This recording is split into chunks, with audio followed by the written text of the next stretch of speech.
kami gugus tugas Provinsi Riau menerima kehadiran Pak Wali Kota bersama gugus tugas Kota Pekanbaru dalam rangka menyampaikan hajat yang berkenaan dengan penetapan PSBB dari Menteri Kesehatan. Jadi tadi kami sudah banyak ikut membahas tentang rencana yang berkaitan dengan penetapan PSBB di Kota Pekanbaru. Dan banyak hal yang kami bicarakan, ya sedetil-detilnya, sampai nanti lahirnya Perwako, termasuk juga keputusan Pak Wali Kota, serta juga berkaitan pembatasan-pembatasan apa saja yang akan diberlakukan di Kota Pekanbaru. Bahkan akan memperluas PSBB ini yang mengikut sertakan juga kabupaten kota sekitar Kota Pekanbaru. Ya, mulai Pelalawan, Siak, Kampar, Bengkalis, dalam hal ini Duri. Tentunya tidak hanya Duri, tapi juga Dumai. Jadi ada lebih kurang 5 atau 6 kabupaten nanti yang kita ajak secara bersama. Dan untuk kabupaten kota yang belum menetapkan ini, nanti hari Senin kami juga akan mengadakan rapat terbatas dengan kabupaten kota ini yang ingin mengajak secara bersama-sama. Karena bagaimanapun nanti kalau kota telah melakukan PSBB, selesai nanti 14 hari atau mungkin ada perpanjangan lagi, ya kita khawatir juga dengan adanya pergerakan masyarakat, tentunya juga PSBB yang ditetapkan juga tentunya juga bisa akan terganggu. Sehingga kita ajak juga kabupaten kota yang bertetangga dengan Kota Pekanbaru ini, mudah-mudahan juga kiranya berkenan bisa bersama-sama juga menetapkan PSBB. Tujuan kita PSBB ini sebenarnya adalah agar masyarakat juga ikut bersama-sama dalam rangka untuk menjaga perkembangan dari virus corona di daerah kita ini semakin tinggi. Dan ini sekaligus juga untuk memutus mata rantai perkembangan virus COVID-19 ini. Mudah-mudahan langkah ini disetujui oleh Menteri Kesehatan dalam waktu tidak begitu lama, sehingga nanti dapat kita terapkan mulai dari Kota Pekanbaru sebagai ibu kota Provinsi Riau yang kita banggakan. Selanjutnya Pak Wali Kota. Baik, terima kasih Pak Gubernur yang kami hormati dan kami banggakan, kami muliakan. Saudara-saudara para pewarta yang kami banggakan, terima kasih. Apa yang disampaikan Pak Gubernur, bahwa dari pagi tadi kami telah melakukan rapat koordinasi, yaitu dengan berkaitan dengan usulan Kota Pekanbaru untuk menjalankan peraturan pemerintah nomor 21 tahun 2020 tentang pencegahan memutus mata rantai penyebaran penanganan COVID-19. Maka oleh sebab itu tentunya PSBB yang menjadi istilah yang digunakan dalam peraturan pemerintah tersebut untuk melegalkan kegiatan rencana aksi yang telah dan yang akan kita kerjakan. Maka oleh sebab itu daerah-daerah tentu membutuhkan legalitas di dalam menjalankan semua rencana aksi agar ini mampu memutus mata rantai penyebaran COVID ini. Tugas kita sederhana saja. Saya mengutip kata-kata Bapak Kapolda. Pertama, kita konsentrasi penuh pemerintah untuk merawat pasien masyarakat kita yang telah terdampak. Yang kedua, bagaimana kita mencegah memutus mata rantai penyebaran COVID ini kepada masyarakat yang masih sehat. Maka oleh sebab itu tentunya yang kedua ini yang membutuhkan konsentrasi penuh. Kenapa? Pertama, eskalasi penyebaran COVID ini semakin tinggi, namun tidak diikuti dengan pemahaman, kesadaran masyarakat kita tentang bahaya COVID ini. Maka oleh sebab itu, bermacam rencana aksi, baik yang telah kita laksanakan maupun yang akan kita laksanakan, intinya adalah mengatur jam kegiatan masyarakat kita, mengatur aktivitas masyarakat kita, agar secara umum tetaplah di rumah. Karena di rumah pasti lebih aman, karena di rumah pastilah lebih selamat. Bekerja di rumah, belajar di rumah, beribadah di rumah. Cukup yang keluar rumah bagi yang punya kepentingan yang sangat penting. Baik para petugas dalam melaksanakan tugas-tugas pokok yang menjadi penyedia infrastruktur yang kita butuhkan.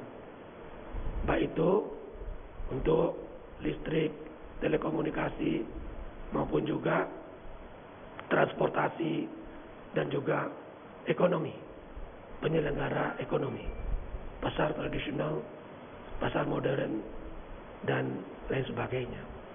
Terutama juga tentu bagaimana logistik juga bisa berjalan dengan lancar. Namun selain itu tentunya, selain petugas, kita harapkan tetaplah di rumah. Di rumah lebih aman dan juga lebih selamat. Itu saja. Mudah-mudahan usulan yang kita sampaikan kepada Menteri Kesehatan mendapatkan izin. Tentunya nanti secara detail pengaturan yang berskala besar yang terpadu ini akan diatur dengan peraturan wali kota setelah mendapat persetujuan nanti dari gubernur. Kemudian tentunya kita bersama-sama, pemerintah provinsi dan juga pemerintah kota, dapat melaksanakan secara baik, tentunya dengan pemahaman dan keterlibatan masyarakat itu sendiri. Semua rencana ini akan mampu kita laksanakan secara baik. Semua peperangan kita melawan COVID, memutus mata rantai penyebaran ini akan bisa kita laksanakan dengan sukses bila mana kerjasama umara, ulama, umat, para pemerintah, pemimpin bekerjasama dengan para ulama, para cendekia, dan didukung penuh oleh masyarakat itu sendiri. Inilah harapan kita dengan pertemuan pagi. Semoga kita mendapatkan bimbingan, perlindungan dari Allah Subhanahu wa taala untuk memerangi Covid ini demi keselamatan dan kesejahteraan rakyat Indonesia yang berada di dalam wilayah Kota Pekanbaru maupun juga yang berada di dalam Provinsi Riau. Sekali lagi, Pekanbaru sebagai kota utama di dalam kawasan metropolitan Pekan Sikawan sebagai ibu kota Provinsi Riau, itu yang daerah yang transit, daerah terbuka, maka Pekanbaru tidak bisa sendiri. Maka Pak Gubernur sampaikan tadi, dukungan dari Siak, Kampar, dan Pelalawan ditambah Dumai dan Bengkalis, ini akan membuat lebih efektif pelaksanaan PSBB di Riau ini dengan baik. Terima kasih. Ya.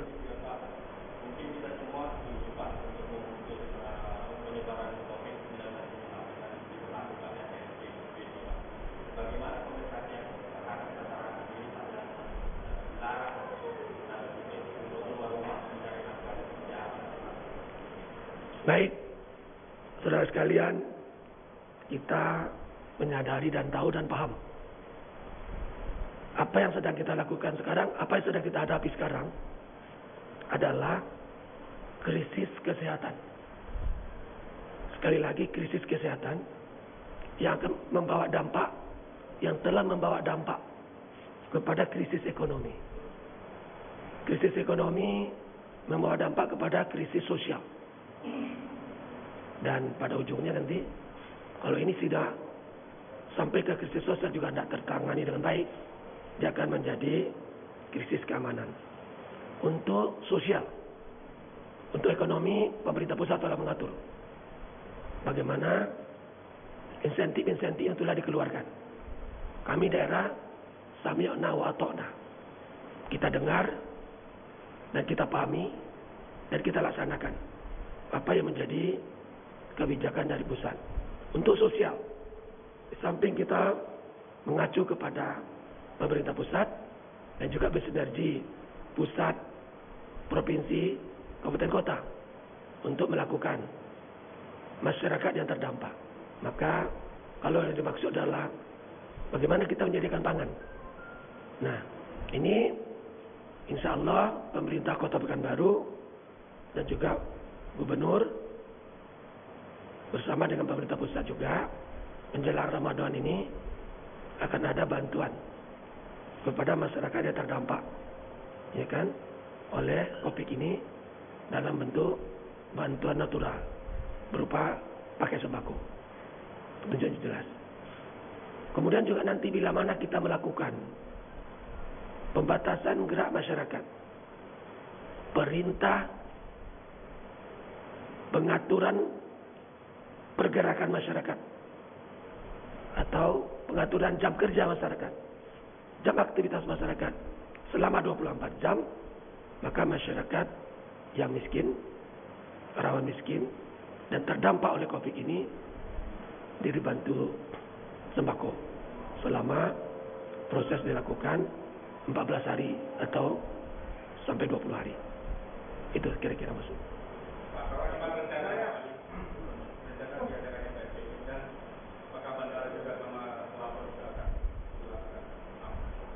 Sekali lagi, untuk infrastruktur pelayanan dasar, transportasi, airport dan pelabuhan tidak tutup, cuma diperketat, terutama untuk logistik.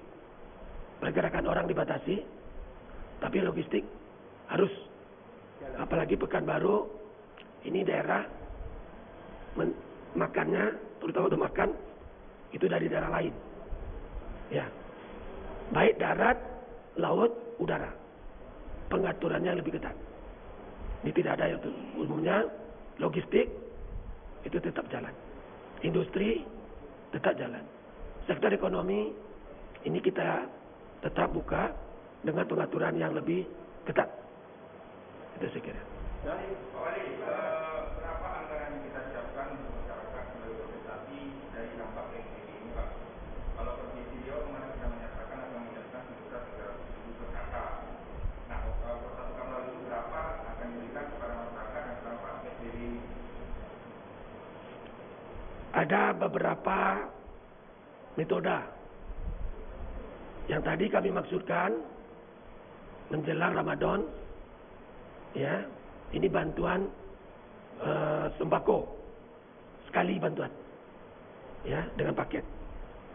Kemudian kami juga mendukung apa yang telah disampaikan Pak Gubernur bagi keluarga yang terdampak di luar keluarga yang sudah mendapatkan jaminan sosial dari pusat, maka Gubernur tadi 300 Pak ya, 300 atau 600?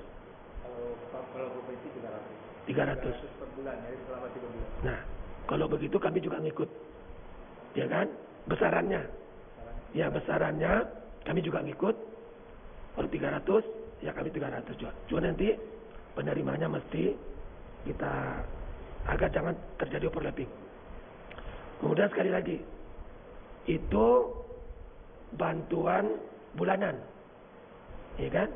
Kemudian bila diberlakukan pengaturan 24 jam, itu tidak bulanan, harian. Itu adalah harian.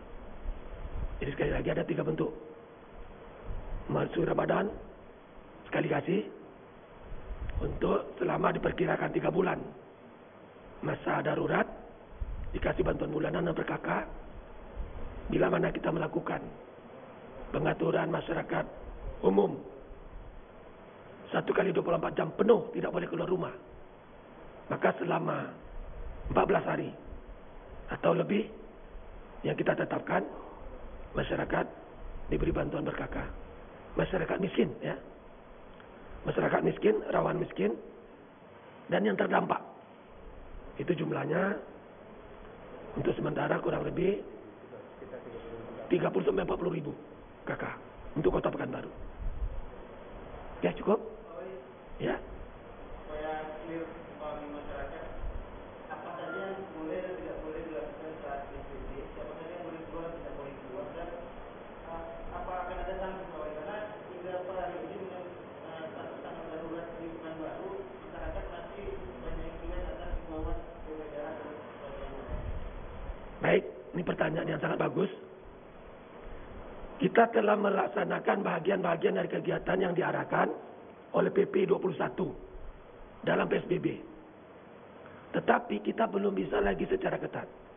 Apa yang telah 3 minggu kita lakukan dengan bentuk himbauan itu belum dipahami, belum dimengerti, dan belum banyak yang mengikuti. Nah, eskalasi pertumbuhan penyebaran COVID ini semakin tinggi, sementara pemahaman masyarakat kita masih tetap rendah. Sekali lagi, kita butuh izin PSBB agar apa yang kita lakukan tadi itu bisa lebih ketat, dan bila tidak juga paham, bisa diberikan sanksi hukum. Tadi Pak Kapolda mengatakan di dalam Purwako nanti akan kita maksimal 3 bulan, kurungan 3 bulan. Bagi yang masih melanggar, tidak bisa dengan himbauan lagi. Nanti begitu keluar izin PSBB, maka mana yang melanggar, ya kan, itu akan diberikan sanksi. Kemudian siapa saja yang boleh tadi? Mereka pekerja yang bersedia, yang bekerja di dalam pelayanan infrastruktur, PLN, Telekom, air bersih, transportasi, ya, itu. Kemudian pekerja energi, listrik, ya, termasuk juga retail, pasar modern, pasar rakyat, industri, ya kan, rumah makan, restoran, tapi ada pengaturannya. Itu akan detail nanti di dalam Purwako. Begitu izin diberikan, kita akan berlakukan Purwako setelah nanti dikoreksi, diperiksa oleh Pak Gubernur. Oh ya, makasih. Ya. Dalam pendataan nanti Pak tolong, karena kemarin sudah turun di lapangan, Ya. data soal terima ini. Itu saya lihat verifikasi datanya itu ada yang meninggal. Jadi data itu data lama masih. Padahal kami sudah turun ke RW dan kami revisi. Baik saya. Ada yang sudah meninggal 10 tahun lalu. Kemudian juga ada yang sudah memiliki mobil, sudah layak lagi, tapi nama tidak ada Pak Wato. Makanya Verifikasi dari ini terus berubah oleh PBLP nanti lalu. Kemudian itu mendekati itu Pak Wato, tolong betul yang namanya yang untuk orangnya lah. Yang sudah verifikasi masuk ke RT itu tolong dijalani Pak Wato. baik, terima kasih banyak. Itulah validasi yang kita lakukan. Ya, untuk sarjana-sarjana pendamping di RW, itu kita minta untuk menggerakkan itu. Sekali lagi benar Pak RW. Ya, apa yang Pak RW katakan tadi, itu yang kita validasi. Oke, makasih ya.